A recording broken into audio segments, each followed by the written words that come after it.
Hey everybody.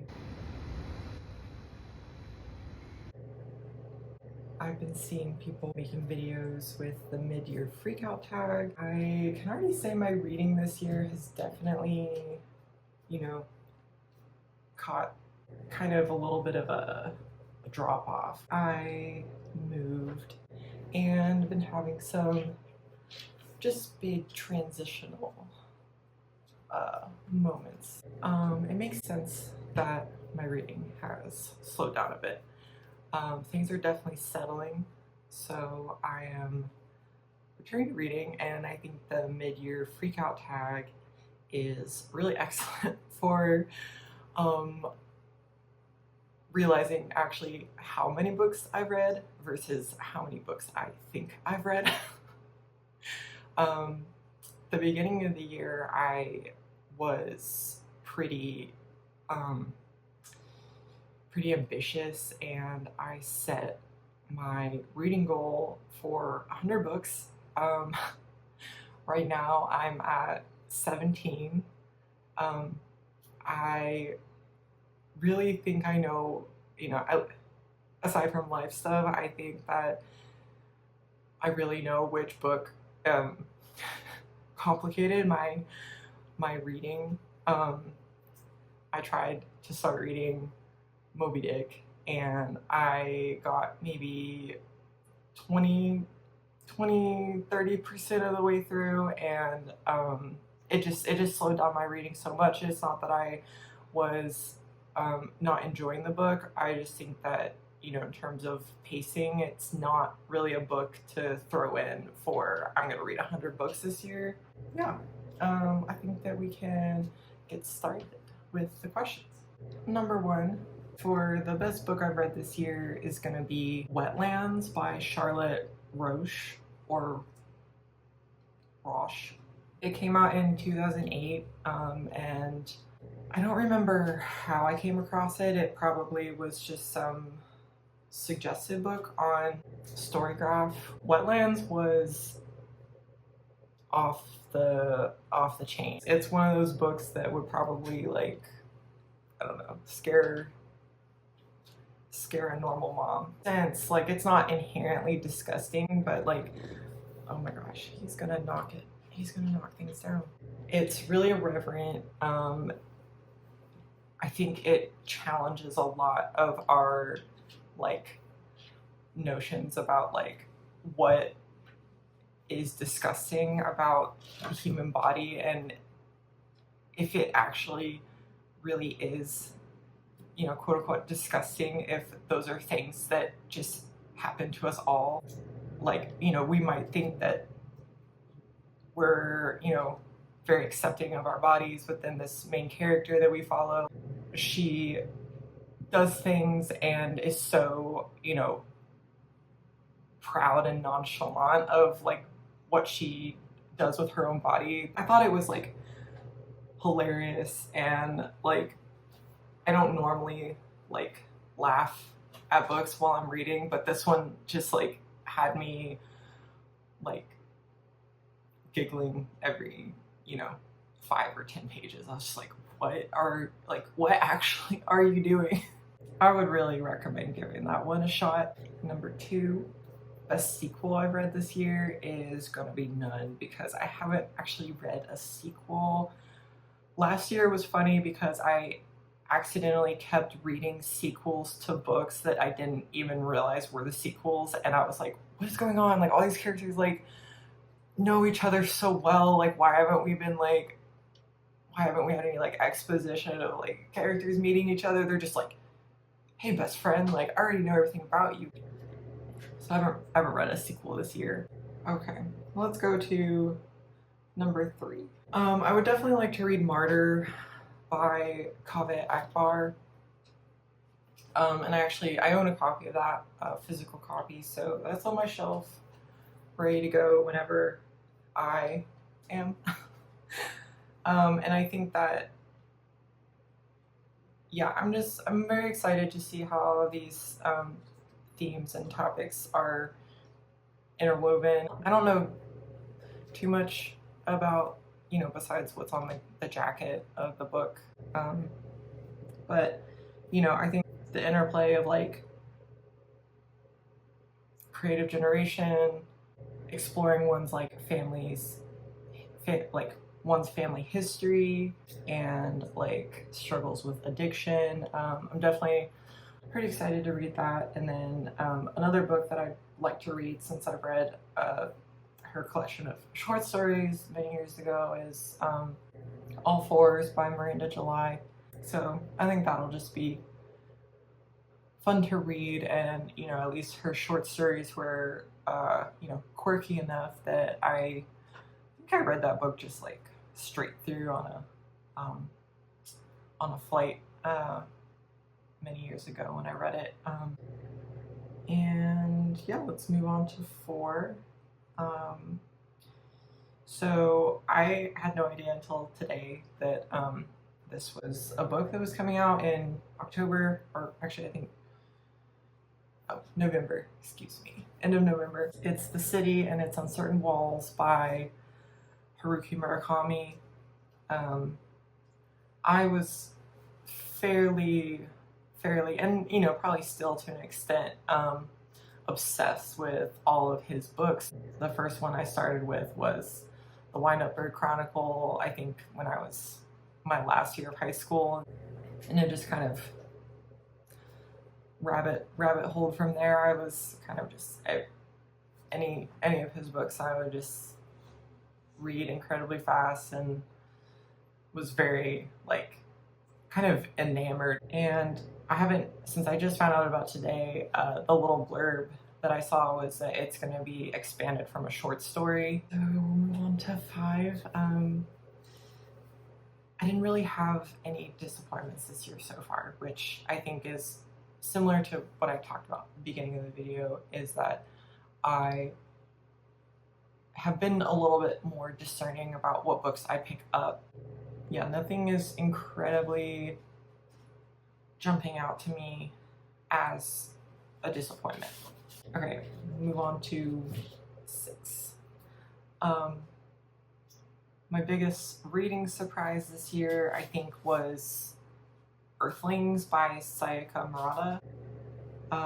Yeah, I think it was surprising because you know, at least like the back of the book really, I think it's a book that's just like, you can't give anything away about it because it's a shorter book, and I feel like the things that happen that are, you know, very like shocking and or tragic and very also traumatic. It's surprising by how weird it gets, and I think that just how weird it gets makes it really special and memorable, and like, okay, yeah, people are capable of that, and it also is just so fascinating the way that we live in a society. It creates this sort of like loop of just keeping people like this is the normal way to live life, but like, is there actually? This book really says no. We can move on to 7.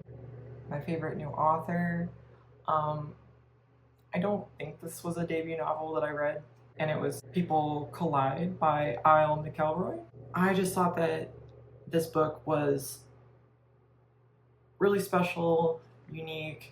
It managed to be like just very casual and like a lot of dialogue, while also feeling really poignant. The story hits a couple of major like beats. It's not like that there's absolutely nothing going on. It takes a little bit of time to get going, but the pace that it gets going to is not incredibly fast. I think a lot of it is kind of like internal dialogue or flashbacks to when the couple was together.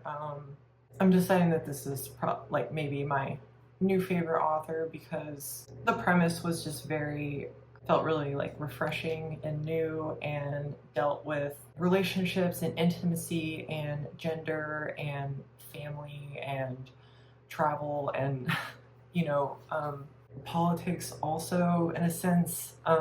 So I'd be very excited for another work by this author in the future. The next one is 8. I don't really, I mean, this one was kind of like funny for me to choose because I feel like I don't necessarily do this anymore of like, you know, developing crushes on fictional characters. I just think that it doesn't really happen to me too much, but if I was to have to choose, then it would probably be Red from This Is How You Lose the Time War. Yeah, I think this book was so dense, and I think I would probably really benefit from a reread of like a physical copy. Most of these books that I've read this year were ebooks through Libby. Reading an ebook for me is so much of a different experience than, you know, reading the physical book. But yeah, I just think that like Red seemed to embody all of these qualities that I admire and think that yeah, just like I mean both of them in the book, Red and Blue, were just complete powerhouses of letter writing and also time travel and temporal manipulation. So I guess that's pretty cool. I mean, I guess since that is kind of a less interesting category to me, I feel like I don't have much to say, but if I were to have crushes, it would probably be Red from This Is How You Lose the Time War. And 9, my newest favorite character would probably be the alien from Walking Practice by Dolki. Yeah, it's been a couple months since I've read all of these, just because I haven't really read or finished a book since maybe like the beginning of June. So Walking Practice I think I read in like April, so I think the details are already getting a little fuzzy for me. I think like Earthlings and Walking Practice they seem very like linked in my head, just because of that like pure like reassessment of like what is normal, and like the absolute my phone got full of storage while I was recording, and the last part that I recorded on my laptop didn't save. I believe I was in the middle of question number 9 of newest favorite character, and I was talking about Moo from Walking Practice. Just that sort of agony of existence in a society that is not created with you in mind. I suppose I relate to that, and I also just think that Mumu's just being able to be able to listen in on their sort of internal reflections is just very hilarious and macabre. So we'll move on to number 10, a book that made me cry. I don't really cry into books, but definitely this book was the saddest, most heartbreaking book I've read this year. It's going to be Minor Detail by Adania Shibli, and it took me a couple months to get my hands on the ebook from Libby, since just the much deserved support for her novel. And yeah, the first part and the second part, the way they contrast each other, and I feel like to give away parts of it, I guess it's maybe it's spoilers, maybe it's not, but if you are interested in reading the book, and I would highly recommend it. It's a very invaluable look into the contemporary like Palestinian experience, like moving around occupied Palestine. Just the amount of restrictions and the anxiety and the like terror that the main character experiences in the second part of the book is that no human should ever have to go through in their own homeland. I mean, it's going to be a book that I definitely think about and hopefully reread. It was not a very long book. I think I read it in about a day or two. Number 11, a book that made me happy. I won't spend too much time on this one, but I just think that it was a nice sort of lighthearted read that also wasn't very long, is The Importance of Being Earnest by Oscar Wilde. I think just for having been written almost like 200 years ago or over 200 years ago, the humor still felt like really relatable and just genuinely funny. I think that's like usually a hallmark of Oscar Wilde's works, is that it's just the wittiness is just, it has this staying power in being just relevant, I guess, to contemporary humor. Okay, yeah, we'll move on to 12. Most beautiful book I've bought this year.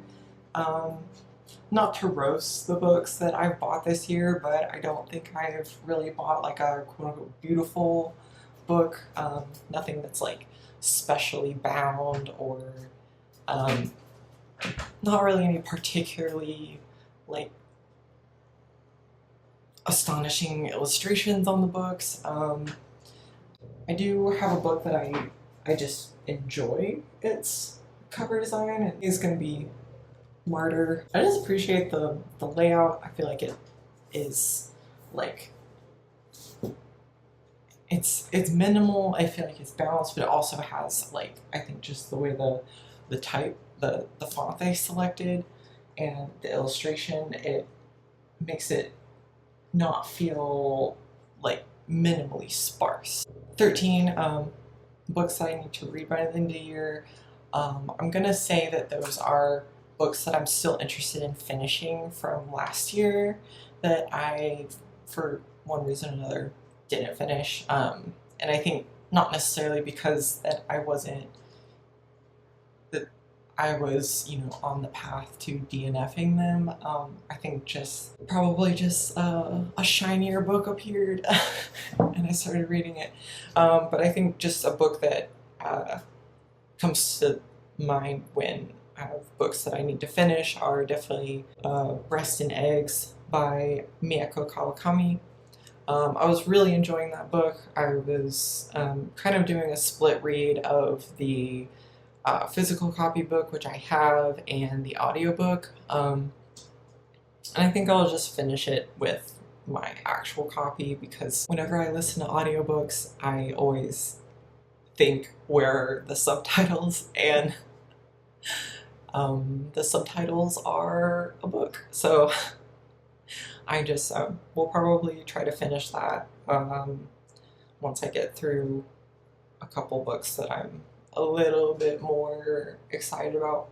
Yeah, so the last one is going to be a favorite book to movie adaptation, and I'm going to change this question to worst book to movie adaptation that I read this year, and I think it's going to be The Giver by Lois Lowry. I did not care for the movie at all. I might have actually watched that movie either very early this year or end of last year, I can't quite remember. For a book that is very against a bland, homogenous society, I feel like the movie was unintentionally like bland, homogenous product movie, which I think is confirmed by the fact that a lot of the scenes of the memories that The Giver is giving, oh, I'm forgetting. Okay, it's Jonas. The movie uses like stock video footage. It's like there's just like no craft or like artistry in like some of like the scenes where like there is supposed to be the most emotional impact for Jonas, like receiving the memories. It's just weird they changed his friend to being like a pilot, or the movie still ends in a way that, you know, invites speculation, like the house at the bottom of the sledding scene. So I'm like, if it's such a short book already, and it's like there's not a whole lot that happens. Asher's like flying his plane, searching for Jonas, who's escaped, because that's ends up being the way that they have sort of a final kind of confrontation. Yeah, I just think some changes were just like, for what? And you know, the stock video footage, pretty low tier book to movie adaptation. So that does it for my mid-year freakout tag. I think there's definitely a big moment of me reassessing 100 books this year. My reading has increased a little bit the past couple days, and you know, if 100 happens, it happens, but if not, you know, I'm gonna probably try to aim for like 1 or, you know, 2 if they're smaller, like books a week, because I'm not trying to like burn myself out on reading. It's one of my favorite activities. Yeah, if any of these questions were interesting to you, you know, comment your answer to them. And if you feel like staying updated on videos that I make, please subscribe and, you know, give it a like, at least for the cats, not for my video production expertise. Yeah, thank you so much for watching. See you next time.